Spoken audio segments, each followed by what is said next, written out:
aura pas de lumière.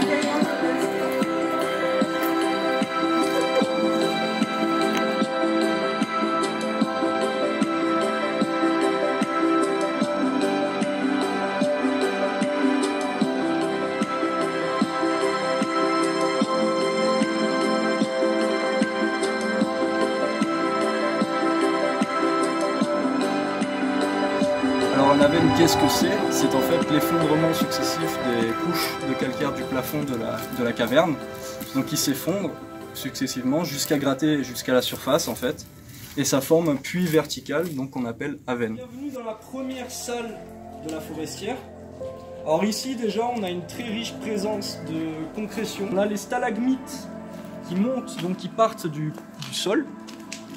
Donc celle-ci par exemple. Et les stalactites qui tombent et donc qui partent du plafond.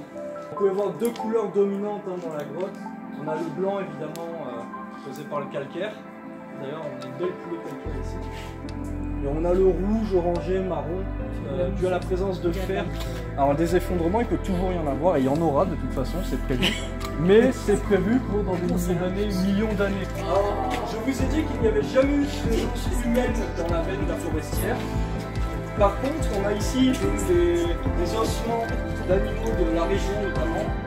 Et ça, c'est un os de hanche de mammouth laineux. Pourquoi la forestière à votre avis? Il y a une forêt juste au-dessus. Mais il y a aussi une forêt à l'intérieur. En fait, c'est les racines des arbres qui sont juste au-dessus de nous. Racines qui peuvent être jusqu'à 5 fois plus longues que la hauteur de l'arbre à la surface. Ici on a José. Des longues racines que des arbres. Ça c'est un squelette de renne. Oui, oui. Hein? Rennes en Bretagne. Rennes en Bretagne. Je pense qu'on a trouvé le visiteur qu'on va perdre pendant la visite. Donc ici on a Rennes, José. Non, ce n'est pas une licorne. Ça s'appelle des gourdeaux. Alors ces racines, on les appelle les radicelles en fait. Et leur objectif, ce n'est pas d'aller puiser de l'eau en fait, théoriquement. Elles ne cherchent pas un point d'eau souterrain, elles sont ici juste pour récupérer l'humidité ambiante de la grotte, qu'elles font remonter ensuite à la surface aux arbres. On a l'impression d'être un peu dans les abysses de l'océan. C'est ça, ouais. Avec du corail partout. Ouais. Et en fait, cette ressemblance n'est pas anodine parce qu'il faut s'imaginer qu'à la surface, il y a des millions d'années, il y avait un océan juste au-dessus. C'est cet océan qui, en s'affaissant, a formé notamment le plafond ici. Vous voyez, c'est un enfer, quoi. C'est vraiment un décor chaotique. On a des trous partout. Donc vous voyez là, on a la couche de calcaire mélangée ici à du fer. Et juste en dessous, si on gratte un petit peu, en fait, on a ces cristaux de calcite. Une magnifique concentration de calcite. Les fistuleuses dont j'ai parlé juste avant, milliers d'années, c'était une colonne. Attention à la tête en remontant. On parle ici de strates, en fait, de couches de roches. Et ici, on avait une stalactite. Ici, elle a cherché un passage. Mais... Il y en a beaucoup qui me disaient ça, les santons de Provence. Les santons de Provence. Ah, toutes les fistuleuses qu'il y a là-bas. Ah oui.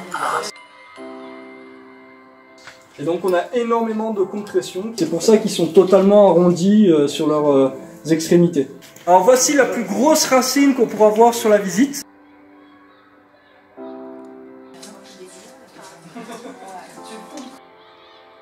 Canard pendu par le cou. Entre deux stalagmites. Voilà. Et c'est le couple officiel de la grotte qui partageront leur amour. Énormément de choses. Hein. Il ne faut pas hésiter à libérer son imagination. Mais ça marche comme pas. les oreilles de bœuf. Et vous voyez, c'est vraiment une oreille de cochon. Et là, pourtant, on a des traces de calcite. C'est qu'on avait beaucoup de couleurs différentes entre chaque ligne. Ici, on en a un là, qui est comparable à du bois flotté. On dirait un petit peu du caramel fondu. Et c'est pour ça que je t'invite, Marie, à ne pas toucher pour goûter, parce que tu seras forcément déçu. En fait, il y a encore un mec pendu.